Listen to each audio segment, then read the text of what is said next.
So we're going to deploy the Azure App Service backup and restore function. So let's see how to do that. So we're back on our Azure portal and we need to go to our app services. So click app services, then we can see the web sample app. So we'll click on it. And now we have the URL. So let's confirm that our app is still running. So click on it and we can see the app. That's my profile. So once we go back, we can see the app service plan, which is F1 and is free. So that's the F1 plan. So we're going to go to the backup and restore option. So we'll go down to backups, click on backups.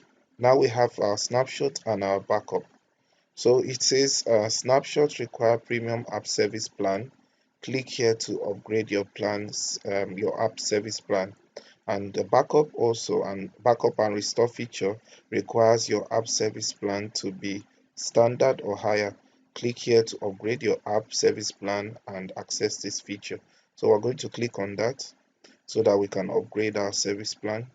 And currently what we have is the F1 is not showing because it needs us to be in the production plan. So we're going to select P1 V2. That's with 210 total ACUs and 3.5 gigabytes of memory, which is okay. Then we'll apply. So let's close that. And now we say it says backup is not configured. Click here to configure backup for your app.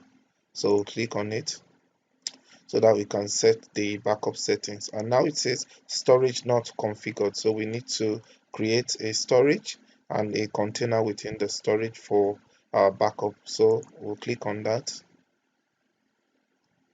And this is currently used on our Azure account. So I'm going to create a new storage. And the storage name, I will call it storage web sample app. And I'll make this V2. And that's fine. That's fine. And I'll click OK. So it's currently deploying our storage. If I click here, I'll still see it's deploying. And now we can see that deployment succeeded. So we'll come back to close this and come back. And we can see our storage on RG Lab 18. So click on that. And it says you do not have any containers yet. So we need to create a container. And we'll call this container. And that's fine. We'll click on create. Let me just edit the public access level, container properties, overview. So change access level and I'll make that container.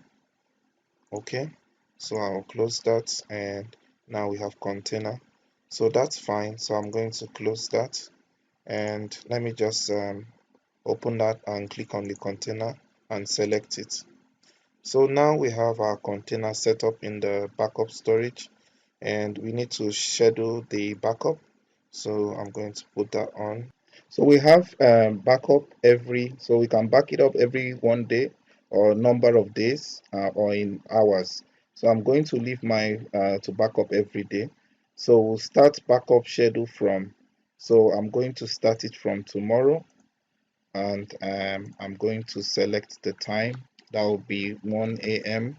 tomorrow. And that's fine. Retention days, 30 days, the backup will be saved.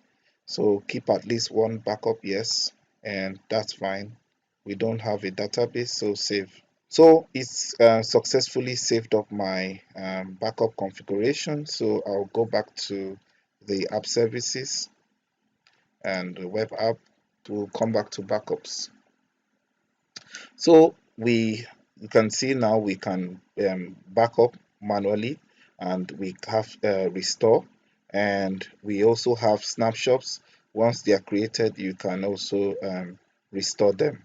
Let's close this and let me click on this again. And I just want to point out that remember our plan is now P1 V2 and here we have one virtual machine.